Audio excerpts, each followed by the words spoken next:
Hello, everyone. This is Asbed Bedrossian. And this is Hovik Manucharyan. And we are doing a daily touch base with Gev Iskajyan on the latest conditions during the Artsakh Blockade. Gev is with the ANC in Artsakh, nagorno-karabakh, and he lives in Stepanakert. Today is January 22, 2023. Hey, Gev, I read earlier this morning that gas supply to Artsakh was cut off again by Azerbaijan. Tell us a little more about this. I heard about this almost 12 hours ago at this point.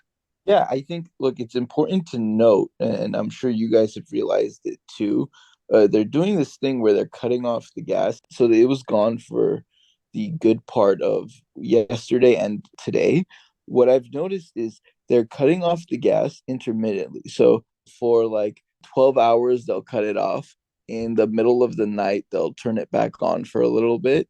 But by the time everybody gets word of it, by the time they can restart their heating generators, by the time people can fill up their cars, it's cut off again. And I think this is an interesting pattern to look at as we move forward, because what I think to make it completely unreliable. Absolutely. And I also think that the play here is to wean the population off gas usage. So to make it cold, to make it difficult, all that stuff.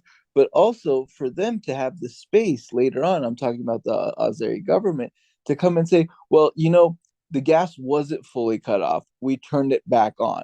But they're creating these miserable conditions, turning it back on for a couple of hours. And I don't know if folks are aware, but for an apartment building, let's say, when the gas turns back on, like when we get gas flowing into the country, it's not like this simultaneous action that happens where right away all the houses and all the apartments get gas. It takes like hours for it to go through the system for it to work. So I can tell you guys something interesting. Like today, it flows a little quicker to the gas stations. The way I found out that it was turned back on, and I'm sure it's going to turn back off in a couple of hours because that's been the pattern throughout the week.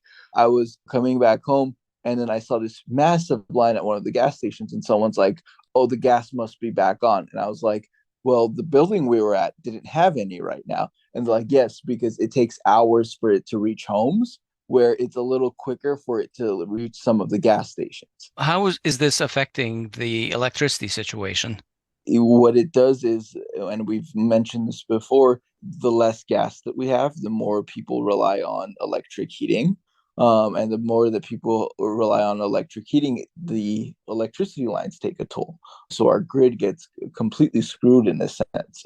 Look, there's this other pattern that's been occurring as people have been like following the podcast. They'll know that first week it was 2 hours. The second week it was 3 hours. The third week it was 2 installments of 3 hours. And there are talks that this week it's going to be 2 installments of 4 hours. So we're talking about 8 hours during the day. So a third of your day without power. Yeah, and one of the worst parts of it is when you don't have electricity and you don't have gas, and the times they cut off the electricity end up being like nighttime when people come home, like let's say 6 to 10, from 8 to 12, that families are home, families are together, they need to be heating their homes. It's cut off during those hours, and you have the situation now, especially the last 2 days, where we neither have gas or electricity. Yeah. Yeah. I was reading an article with the mayor of a village in the Askeran region yesterday. He was saying that we know all this stuff is going down, but life hasn't stopped here. We're going on with our lives. We didn't record yesterday, and that was because you were traveling through the Askeran region, of all things. Can you share your impressions of life over there right now? Yeah, look, one thing I'll say, it's kind of ingrained in the psyche of Artsakh is that, no matter how tough things get, they brave this. But I want to make sure that we don't underestimate the difficulties that people have. You've got large families, you've got people that can't guarantee the fact that their kids aren't going to be freezing at night, that, that they have regular gas to cook with, to drive, to meet all these necessary things. And I can tell you, I see the toll on people. The biggest fear, I think, for the human psyche is uncertainty. And Azerbaijan knows that. And that is the sense they're trying to create.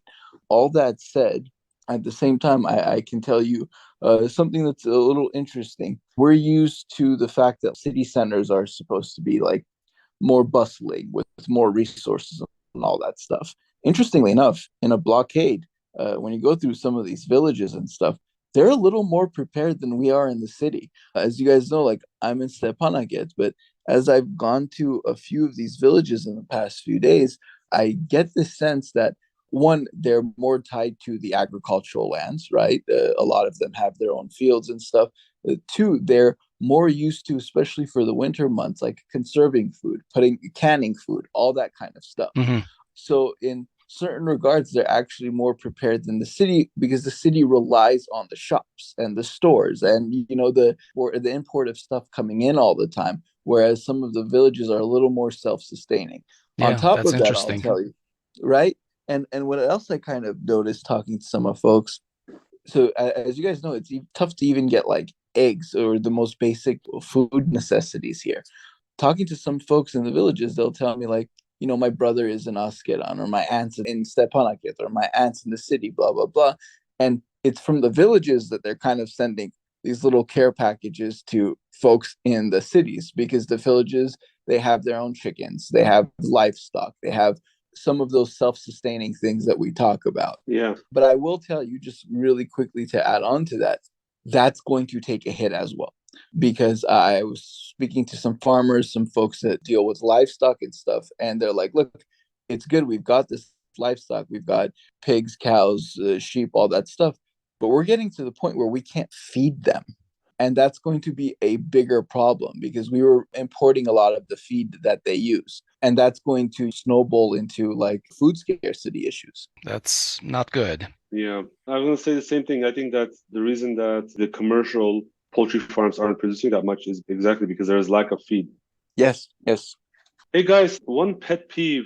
I don't know if it's a pet peeve, but it's some, I could actually, smash my teacup right now, like, thinking about it, is that when I listen to sometimes us discussing this situation in a very calm manner, I feel very guilty because I feel like we're normalizing this. I know we're not trying to do that, but just the fact that we can academically talk and the fact that you're still breathing and you're still talking to us, Gev, that means you're surviving, right? And so what's the big deal? I almost feel like we need to shout louder from the rooftops or something, but how dire is the situation? I mean, tell us some more about your regular contacts with people. So let me say this might be the bluntest take I've had, on this podcast so far, but my biggest fear isn't necessarily the blockade, and I'll tell you why. And I'll tell you why it feeds into sometimes people from the ground saying, and I think they're trying to quell this fear as well. People saying, we'll tough it out, been through, hardship, blah, blah, blah. My biggest fear is that, one, this is really tough. No matter what, I know people are strong. I know that they're kind of surviving in any way they can to this. But there is a fear, even among the people that are saying, like, we can tough this out for the rest of the populace. Because as we mentioned just earlier, the sense of uncertainty that Azerbaijan is creating, their end goal isn't this blockade. Their end goal is ethnic cleansing, right? So I think there's this unspoken fear amongst people that if we talk about it more, the second that, let's say, hypothetically, this blockade lifts, people have been through hell for the last month and a half. They don't want folks to leave. We need to make sure that there's a native Armenian population here. And I think psychologically, to some sense, it's tied in with that.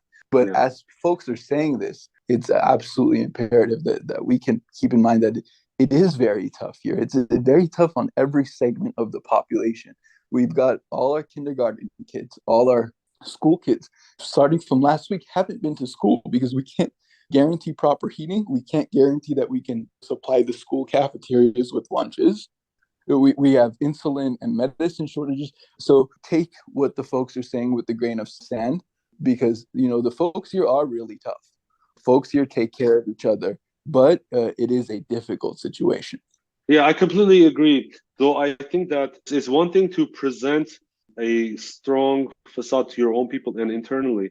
For instance, I was listening to this podcast, and with all my due respect to the people being interviewed, but they asked one of the interviewees, they said, how do you feel like, what you don't have electricity, you don't have gas, it must be terrible. And the person responded, well, yeah, but we're strong and the temperature is only 0 degrees Celsius. So It's not that bad. I mean, that bad compared to LA, it's probably not accurate. So there's lack of context.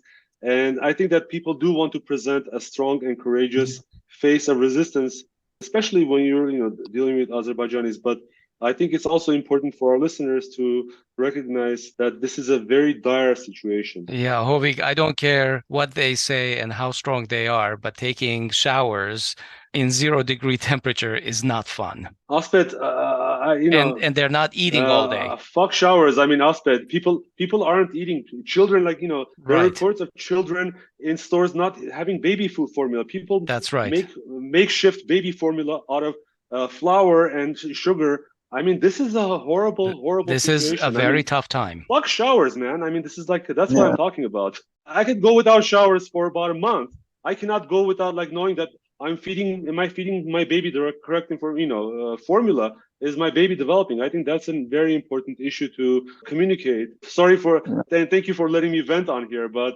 it's a situation that needs to be presented properly when talking to, especially externally. Absolutely. And just quickly, I would add that, look, a lot of the folks that end up talking to or folks speak to, even myself, I'm a working professional here. And my job, because my family's back in LA or whatever it is myself. And I can sustain myself and I don't get too worried. But if I had young children here, if I had babies, if I was speaking to someone that's like, my wife's about to have a kid, I need to find some gasoline, because at any time my car operates off gasoline. At any time my wife is about to have a kid, I don't know if I can make it to the hospital. So there are all those concerns that come tied. And I think, part of the problem is when we interview folks and stuff, we interview folks from the journalistic world or the professional world.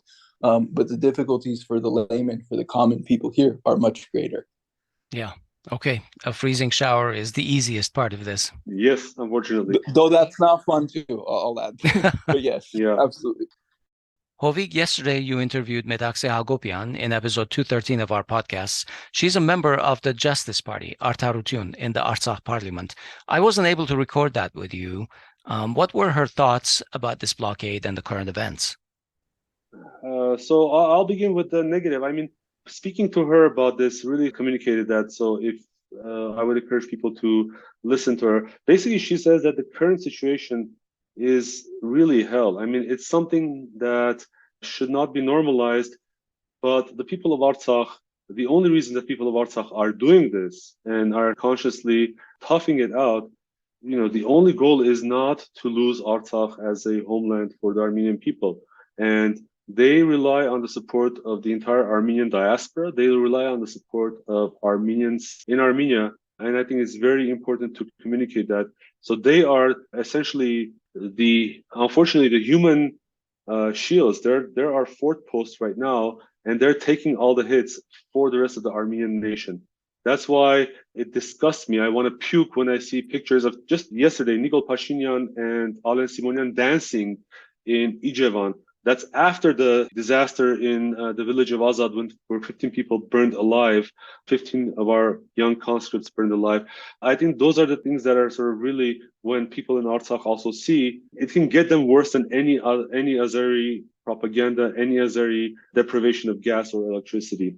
The positive aspect, and also, as a parent, I can really feel what Metaqse is going through as well, because her son is in Yerevan. He's one of the group of children that still has not been able to make it back. And I can imagine as a parent, seeing that picture of the bus of children the group of children that were able to make it back, being humiliated, being tortured, being called slurs, and being harassed by the Azerbaijani military while they were trying to just reunite with their family. So I asked her, what do you think, if the opportunity affords itself, would you bring your son back? And she said, without a single doubt, I would, because of that intention. Even if her son faces that risk, even her son may not get the nutrition or whatever, at least they're together as a family. I mean, there's been more than a month when these children haven't seen their parents, and these are the important times of their development.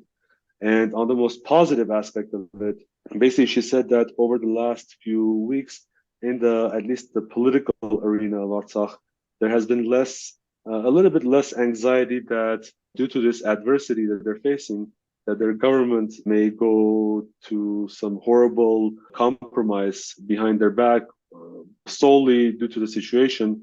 And that sort of, made me feel a little bit better. Although, I don't know how much the Artsakhs can hold on. This is that's another conversation, and it's shocking for people to think that their governments are routinely going behind their backs and doing things that they don't approve. Well, we have many examples to follow. But, of course. just yeah, that's all I can say on this topic. Okay, we're done for today. Let's talk tomorrow, Gev. Sounds good. We'll be back on. All right, more power to you, man. All right.